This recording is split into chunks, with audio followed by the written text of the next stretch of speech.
Mi hija me llamó a la 1 de la madrugada. Mamita querida, abre la puerta, hace frío aquí afuera. Me quedé congelada en el acto. Ella había muerto hace 4 años. Espié por la puerta y la vi parada allí. Entonces dijo: Mamá, ayúdame. Me llamo Isabel Herrera, tengo 65 años, y después de haber enterrado a mi hija hace 4 años, creí que nada en la vida podría sorprenderme, hasta que el teléfono sonó aquella madrugada. Eran exactamente la 1:03 de la mañana cuando ese timbre estridente rompió el silencio de mi casa, que ya no conocía otra voz más que la del viento. Me senté en la cama con el corazón en la garganta, el aparato temblaba sobre la mesita como si llevara un mensaje del más allá. Contesté sin pensar, apenas un «hola» salió de mis labios resecos. Una estática breve me respondió primero, y luego, una voz imposible. Me quedé sin aliento al escucharla, porque era una voz que no debía existir. A la 1 de la mañana escuché una voz que me arrancó el alma. Mamita querida, abre la puerta, hace frío aquí afuera.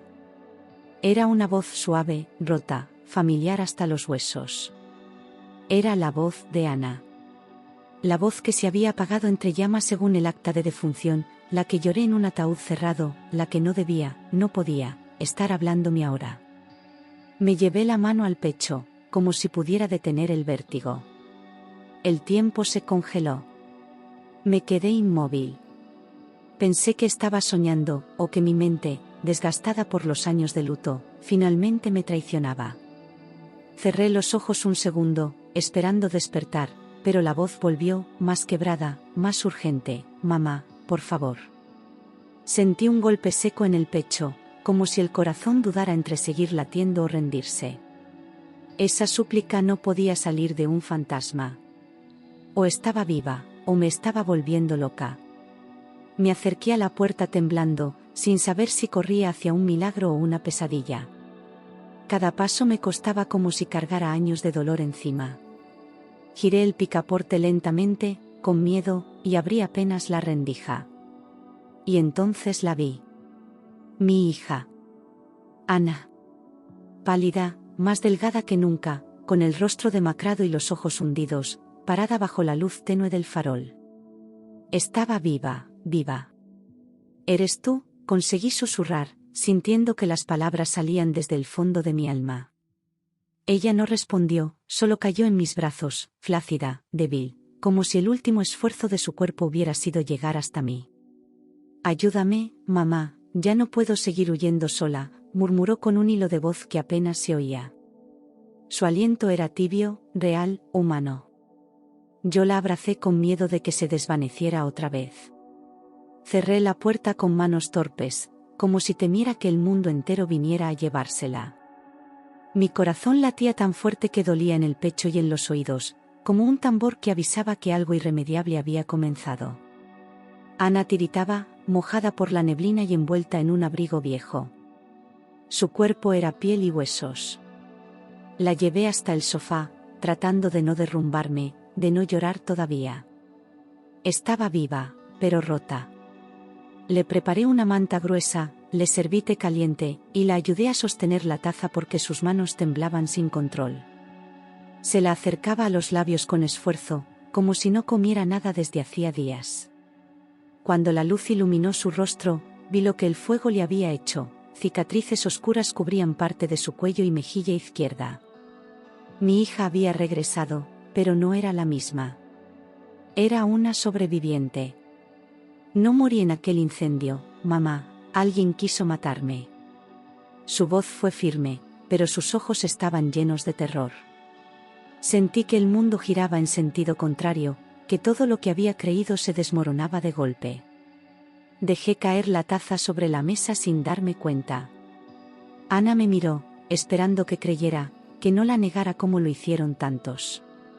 Pero yo ya lo sabía. En el fondo, siempre lo supe. Algo no encajaba.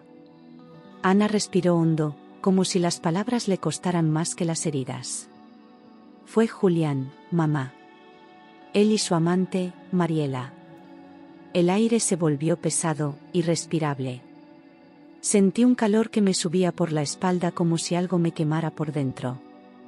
Julián, el hombre que yo abracé en el funeral, el que lloró conmigo, el que prometió justicia. Mariela, la amiga cercana, la que ayudó con las flores, la que me miraba a los ojos. ¿Cómo? Casi me desmayé. Tuve que sentarme de golpe para no caer al suelo. Recordé el día del entierro, las lágrimas falsas de Julián, sus palabras vacías. Mi pobre Ana, la amé tanto, todo era mentira. Mi estómago se revolvió como si tuviera veneno dentro. Ana me tomó la mano con fuerza, como si quisiera sacarme del abismo. Escúchame, mamá, tengo que contarte todo. Pero primero, prométeme que no te vas a quebrar. Ana contó que aquella noche despertó sobresaltada por un olor penetrante, químico, que le quemaba la garganta. Era gasolina. Se levantó desorientada, y desde su cuarto escuchó pasos en la sala.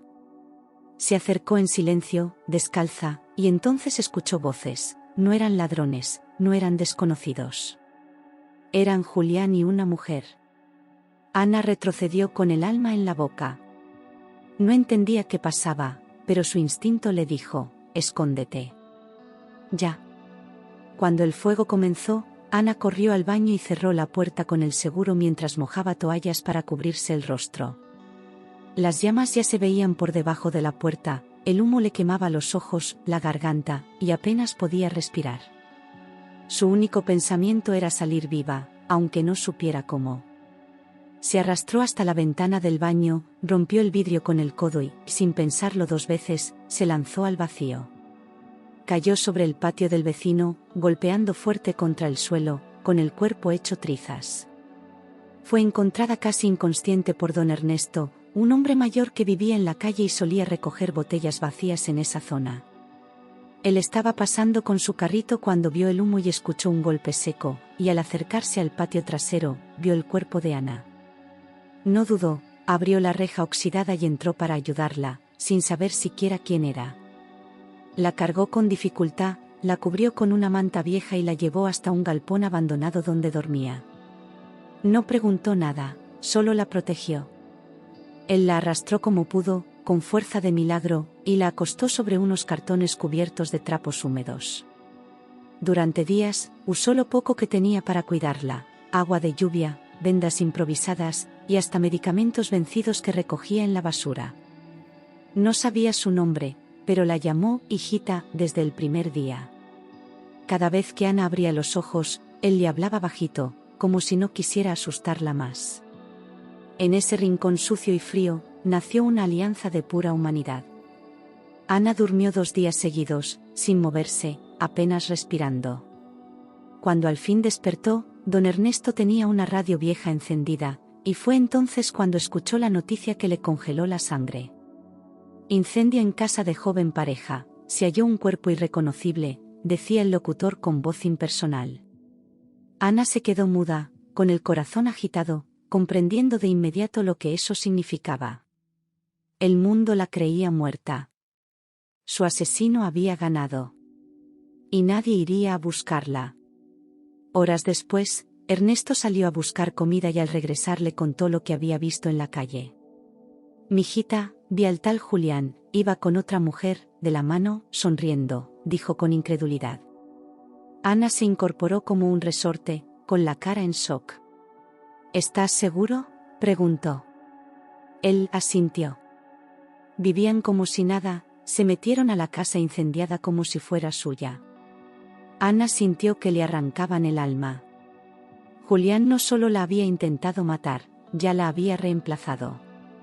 Él se lo contó sin saber a quién tenía frente a él, solo hablaba como un testigo inocente. Ese hombre ya anda con otra. No parece estar de luto. Ana bajó la cabeza, apretando los puños. Dentro de ella, algo cambió. Ya no sentía miedo, sino furia. Había perdido todo, su hogar, su identidad, su rostro, y aún así, seguía viva. Tenía que hacer algo, pero sabía que actuar sin pensar podría matarla. Entonces guardó silencio, observó, y planeó. Así, no por la televisión, sino por don Ernesto, Ana supo que Julián ya vivía con Mariela semanas después de su supuesta muerte. Supo también que nadie investigó nada, que todos habían aceptado la versión oficial. La justicia no haría nada por ella, no sin pruebas. Pero su mente comenzó a trabajar, a recordar detalles, a hilar escenas. Se prometió que si alguna vez salía de esa pesadilla, haría temblar a quienes intentaron borrarla. Y ese momento llegaría. Cuando intentó ir a la policía, Ernesto la detuvo con una mirada llena de miedo. No confíes en ellos, mijita. Julián tiene amigos allá, gente que lo protege. Esas palabras la congelaron. Ana entendió que si daba un paso en falso, no solo desaparecería de verdad, podrían culparla, encerrarla o simplemente callarla para siempre. Entonces desistió. Guardó su historia como un secreto tóxico, esperando el momento justo para hablar. Y mientras tanto, sobrevivía en las sombras. Al recuperar fuerzas, Ana decidió volver discretamente al vecindario de madrugada, con la cara tapada y el cuerpo débil, para buscar pruebas. Caminaba pegada a las paredes, sin hacer ruido, evitando las cámaras. No tenía un plan claro, solo una necesidad urgente de saber. Cuando llegó frente a su antigua casa, no pudo evitar temblar, solo quedaban ruinas, hollín y recuerdos. Pero al mirar alrededor, vio algo más importante, la mirada sorprendida de un vecino que la reconoció. Tocó la puerta de dos vecinos de confianza, personas que habían sido amigas de su madre desde siempre. Ellos se quedaron paralizados al verla viva, con el rostro desfigurado y los ojos cansados. «No griten, soy yo, Ana», susurró, y ellos la abrazaron sin preguntar nada. «No puedo volver oficialmente, pero necesito su ayuda», explicó. Ambos aceptaron sin dudar. Sabían que esa historia no había terminado. Y que Ana estaba lista para empezar a escribir su verdad. Revisaron juntos las cámaras de seguridad externas que apuntaban hacia la calle aquella noche, conectadas aún al sistema antiguo del edificio contiguo. Uno de los vecinos, que era técnico en informática, logró recuperar archivos eliminados del respaldo automático. Las manos de Ana temblaban mientras miraban la pantalla. Allí estaban, Julián y Mariela, llegando a la casa con galones en las manos, caminando rápido, con gorras que apenas cubrían sus rostros. La hora coincidía exactamente con la madrugada del incendio. Las imágenes eran claras, ambos entraban a la casa sin titubear, sin tocar el timbre, como si supieran que nadie debía responder. Luego, unos minutos después, salían apurados, mirando hacia todos lados, dejando los galones en la acera y subiendo a un auto sin placas. Ana no lloró, no gritó. Solo respiró hondo. «Ya no podrán negarlo», dijo con los dientes apretados. La verdad ya no era solo suya, ahora tenía ojos, luz y fecha. Los vecinos guardaron los vídeos en un pendrive, sin saber exactamente qué hacer con ellos, pero convencidos de que eran demasiado importantes para ignorarlos. «Esto puede salvarte la vida», le dijo uno de ellos mientras le entregaba la memoria en una cajita metálica. Ana lo sostuvo como si fuera oro. Por primera vez en años, sintió que no estaba sola.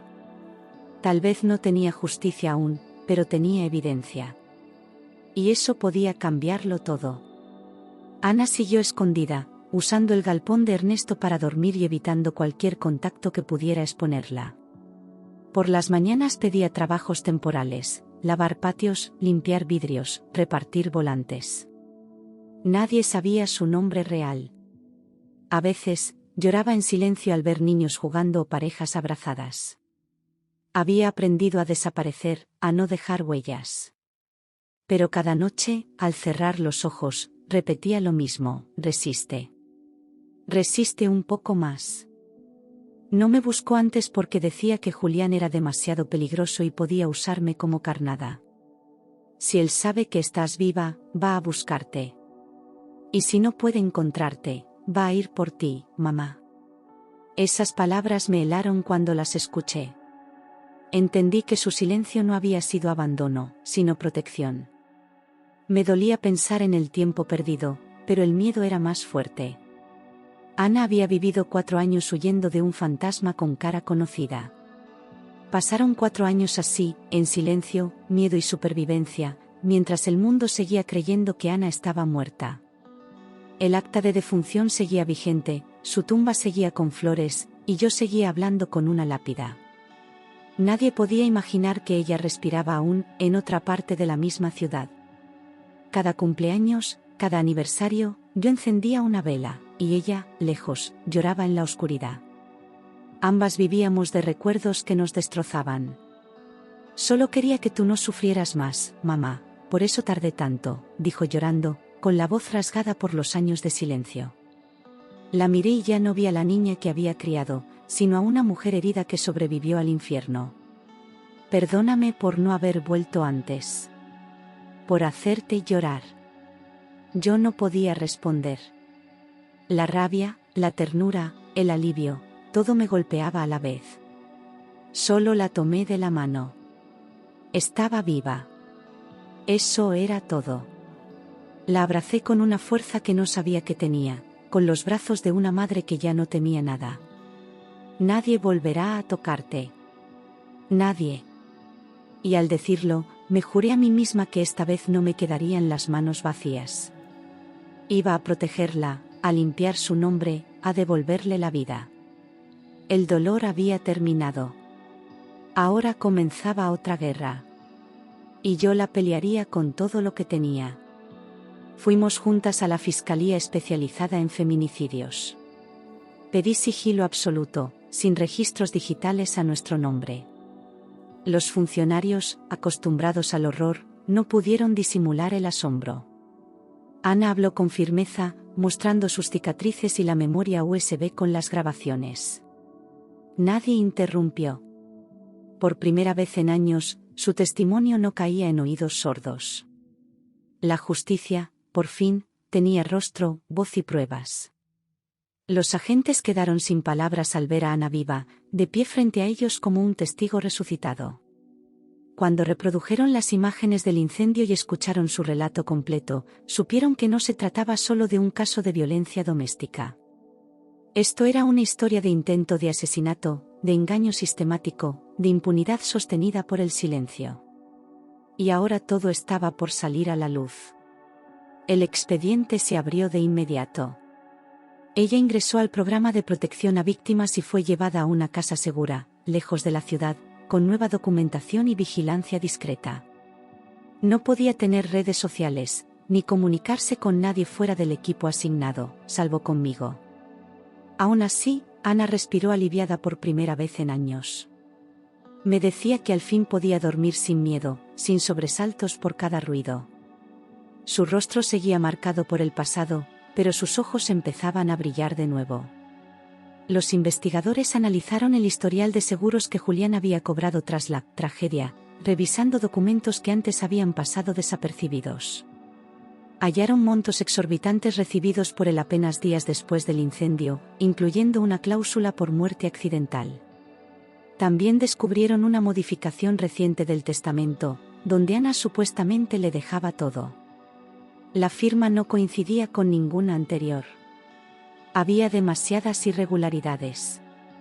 Todo apuntaba a un plan frío y calculado.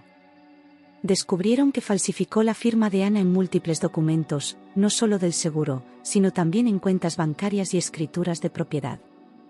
Usó datos personales robados y convenció a un notario corrupto de validar los papeles.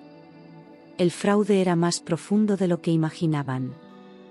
Julián no solo había intentado matarla, había borrado su existencia legal para quedarse con todo. La ambición lo había llevado a cometer un crimen perfecto, que ahora se desmoronaba. También encontraron transferencias bancarias sospechosas hechas a Mariela poco después del incendio. No eran cantidades pequeñas, sumaban miles de dólares enviados desde cuentas que antes estaban a nombre de Ana. La conexión entre ellos ya no era solo emocional, sino financiera y delictiva. Mariela había sido cómplice activa. No fue la amante que se dejó llevar, fue parte esencial del plan. Esa revelación provocó una nueva línea de investigación contra ella. Con estas pruebas, la policía solicitó órdenes de arresto contra Julián y Mariela ante el juez. La carpeta de investigación incluía intento de feminicidio, fraude agravado, falsificación de documentos y asociación delictuosa. El juez no dudó en firmar las órdenes. El caso ya no era solo de Ana. Era un ejemplo de lo que pasa cuando las víctimas sobreviven y se atreven a hablar. Y esta vez, la justicia tenía todo lo que necesitaba para actuar. Pero para capturarlos legalmente, necesitaban lo esencial: confirmar de forma oficial que Ana estaba viva y dispuesta a declarar públicamente. No bastaban los vídeos, las transferencias ni los testigos. Ella debía poner su rostro frente al sistema que la había dado por muerta. Y aunque le temblaban las manos, aceptó sin titubear. «No me escondí tanto tiempo para volver a callar», dijo. Esa fue la frase que marcó el inicio de la ofensiva final.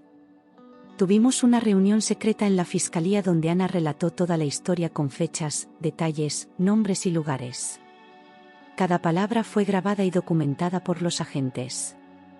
Nadie la interrumpió. Nadie dudó. Al terminar, los fiscales se miraron entre sí, sabiendo que no era una historia aislada.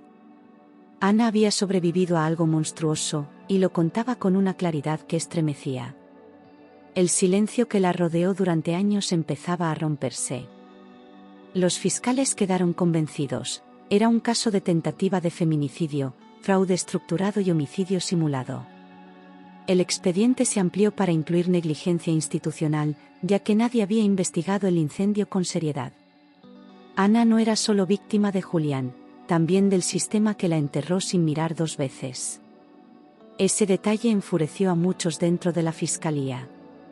Lo que había empezado como un caso oculto, ahora tenía prioridad absoluta.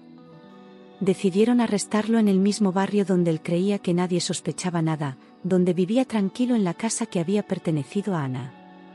Eligieron un día común, una hora rutinaria, sin operativos ruidosos. Querían que bajara la guardia. El plan era claro: atraparlo sin darle tiempo a escapar o eliminar pruebas. El equipo estaba listo. Y yo, aunque temblaba por dentro, sabía que el momento había llegado.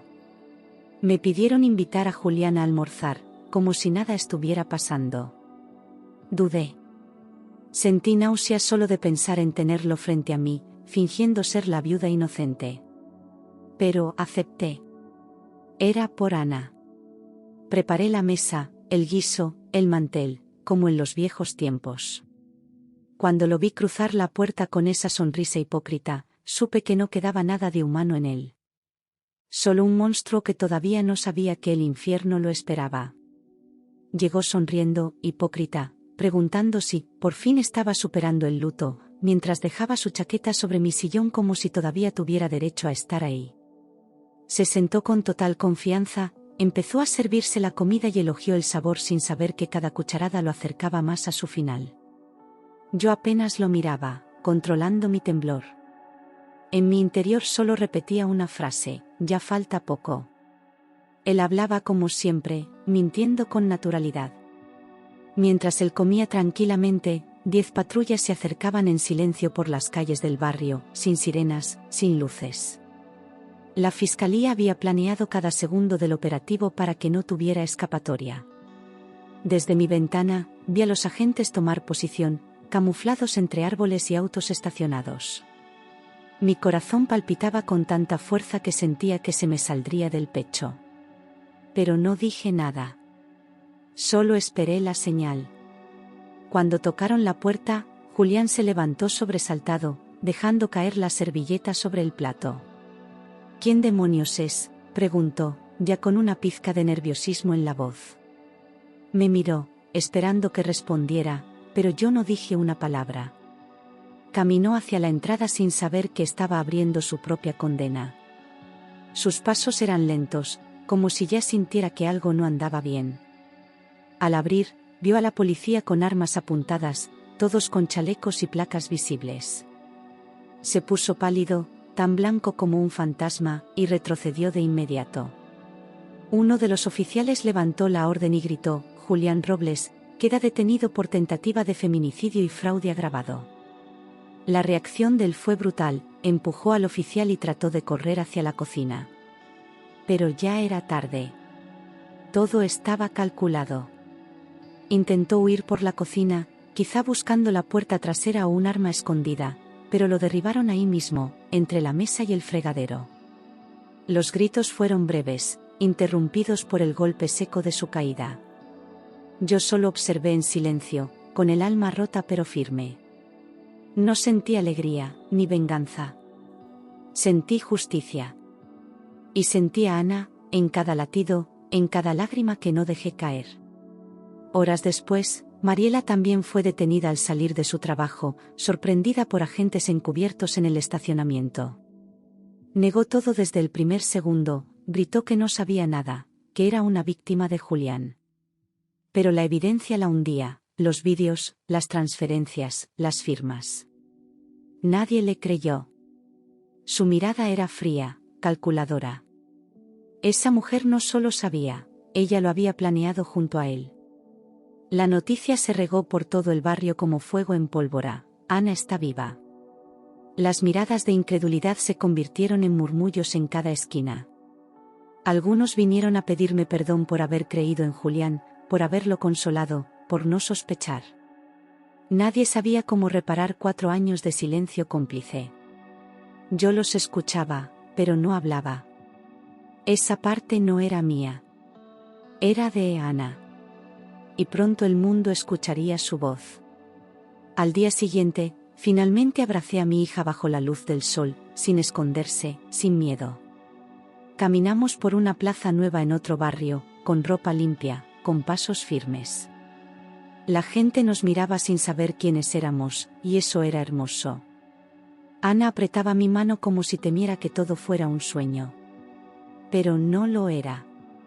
Esta vez estábamos juntas, vivas, en libertad. Ella lloraba sin parar. «Mamá, pensé que nunca volvería a sentirme segura», susurró mientras me abrazaba como una niña perdida. Sus lágrimas caían sobre mi hombro como lluvia cálida, limpiando años de horror. Yo no dije nada, solo la sostuve. No había palabras que pudieran abarcar tanto dolor. Solo ese abrazo, fuerte y eterno, podía reconstruir lo que el fuego intentó destruir. Su identidad legal fue restablecida, anulando el acta de defunción falsa y recuperando su nombre.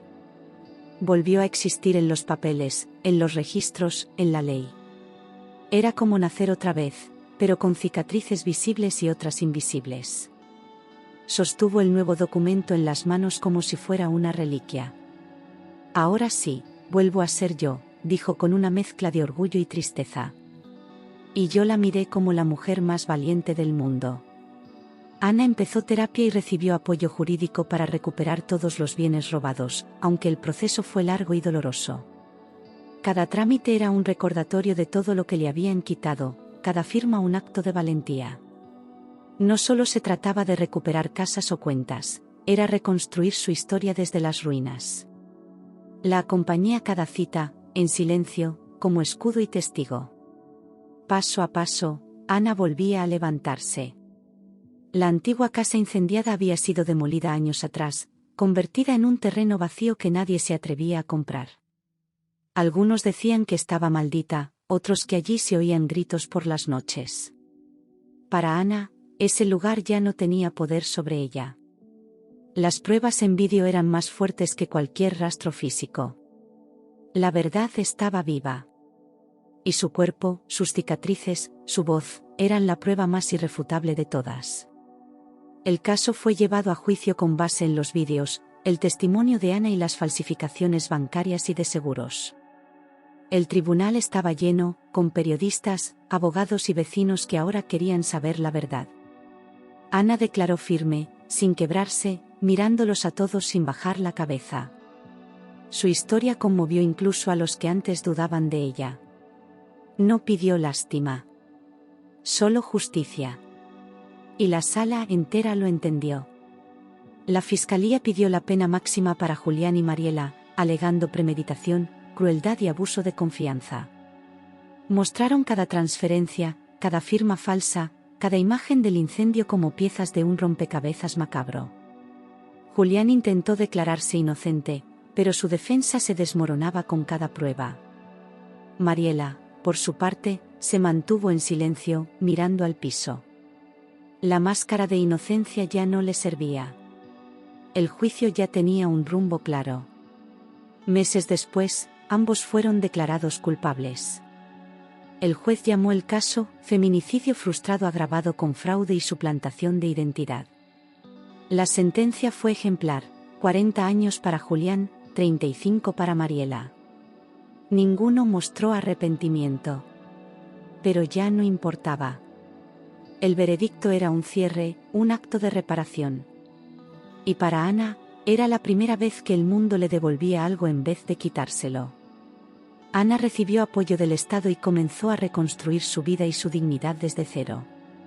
Eligió un nuevo nombre para algunos registros, pero mantuvo el suyo para recordar que sobrevivió siendo quien era. Volvió a estudiar, retomó la pintura y hasta dio charlas sobre resiliencia. Su historia tocó muchas vidas. Ya no era solo una víctima, era un símbolo de fuerza. Y yo, como su madre, no podía estar más orgullosa. Compramos juntas una casita sencilla en otra ciudad, lejos de cualquier recuerdo doloroso. Era pequeña, pero llena de luz, con un jardín donde Ana plantó jazmines y lavanda. Cada rincón fue decorado con cuidado, como si sanara una herida con cada cuadro colgado. Vivíamos tranquilas, con silencios cómodos y risas nuevas. Después de tanto horror, el silencio ya no daba miedo. Ahora era paz. A veces, a la 1 de la mañana, aún me llama desde su cuarto: «Mamá, ¿estás despierta?». Y yo corro hacia ella, como hace años, sin preguntar nada. Me siento a su lado, le tomo la mano, y espero. Algunas noches no dice nada, solo quiere sentir que sigo ahí. Otras, me cuenta un recuerdo, un sueño, una duda. Y yo escucho. Porque ahora sí puedo. Porque ahora ella está viva. Ahora puedo responder sin miedo: «Aquí estoy, hija». Y esta vez, nadie volverá a separarnos. Y esa promesa, dicha en voz baja, se convierte en un escudo contra cualquier sombra. Ana duerme. Yo la miro en silencio. Y aunque el pasado sigue doliendo, ya no tiene poder sobre nosotras. Somos madre e hija otra vez. Enteras. Libres. Y listas para vivir lo que la vida aún nos debe. A veces me despierto antes que ella, camino descalza hasta su cuarto y la observo dormir con el rostro en paz, como no la veía desde que era una niña. Ya no hay vendas, ni sombras, ni voces que la persigan. Solo sueños que vuelven poco a poco. Algunas noches murmura en voz baja, como si hablara con alguien que ya no está. Yo me quedo allí, escuchando. Porque todo lo que sale de su alma ahora merece ser oído. Don Ernesto sigue en su galpón, pero ya no está solo. El gobierno le dio un lugar digno donde vivir, pero él prefirió quedarse donde encontró a Ana por primera vez. Dice que allí se siente útil, que las calles le hablan. Vamos a verlo cada semana, le llevamos comida caliente, ropa, libros. Para Ana, él es más que un salvador, es su segundo padre. Y para mí, es el ángel que Dios envió cuando todo parecía perdido. Ana a veces pinta con los dedos, como si necesitara tocar cada color para sentirlo de verdad. Sus cuadros son intensos, vivos, llenos de fuego y agua. Un galerista local le ofreció exhibir sus obras bajo el título «Renacida». Ella dudó, pero aceptó. No por fama, sino por mensaje. Porque cada trazo suyo es una prueba de que la muerte no la venció. Y cada persona que ve su arte, se lleva una parte de su historia. Con el tiempo, empezaron a llegar cartas de otras mujeres que vivieron cosas parecidas, pero que aún tenían miedo. Ana las lee con lágrimas en los ojos, y responde una por una, como si conociera su dolor. «No estás sola», les escribe. «Yo también pensé que nadie me creería». Su testimonio se volvió semilla, y su silencio, escudo para otras.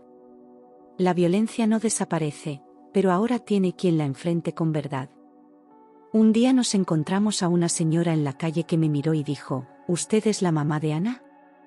Asentí sin saber qué esperar. Entonces me abrazó con fuerza y dijo, gracias por no rendirse. Su hija nos dio esperanza a muchas. Me quebré ahí mismo, en mitad de la acera. Porque nunca imaginé que ese dolor serviría para algo. Pero sirvió. Y aunque aún duele, ya no es inútil. Julián y Mariela apelaron sus condenas, pero la justicia se mantuvo firme. Las pruebas eran sólidas, el testimonio irrefutable. Ya no quedaban rincones donde esconder la verdad. Su caída fue completa, como sus mentiras. Ana no quiso ir a las audiencias finales. No necesito verlos más, dijo. Ya no tienen poder sobre mí. Y tenía razón. La verdadera victoria no fue que ellos cayeran, fue que ella se levantara. A veces, frente al jardín, Ana me pregunta si todo eso realmente pasó. ¿De verdad estuve muerta para el mundo? Yo no sé cómo responder. Porque sí, lo estuvo. Pero ahora está más viva que nunca. Le tomo la mano y le digo, estás aquí. Eso es lo único que importa. Y ella sonríe. Y yo respiro. ¿Por qué sobrevivimos? Porque volvimos del abismo. Porque el amor fue más fuerte. Ya no guardo velas en el cajón. Las flores no van al cementerio, sino a nuestra mesa. Ya no hablo con una lápida, sino con una hija que me mira, que me escucha, que me abraza cada día como si fuera el primero. Vivimos con poco, pero vivimos llenas. No necesitamos lujos. Solo luz. Y promesas cumplidas. Y una puerta que ya no teme sonar a la 1 de la madrugada. Esa madrugada en que todo cambió dejó marcas en mí, pero también una certeza, los milagros existen. No vienen envueltos en luces ni en ángeles alados. Vienen sucios, heridos, con la voz temblando del frío y el alma partida. Vienen en forma de hijas que regresan. Y de madres que nunca dejaron de esperar. Porque a veces, el amor es la única llama que no se apaga con el tiempo. Y si alguna vez alguien pregunta cómo sobrevivimos, les diré lo que aprendí, que la verdad arde, pero también ilumina. Que hay oscuridades largas, pero ninguna eterna. Que el silencio puede matar, o puede salvar. Y que una madre que cree en su hija puede sostener el mundo con solo un abrazo. Así cerramos esta historia. No con un final feliz de novela, sino con una vida nueva. Real. Nuestra.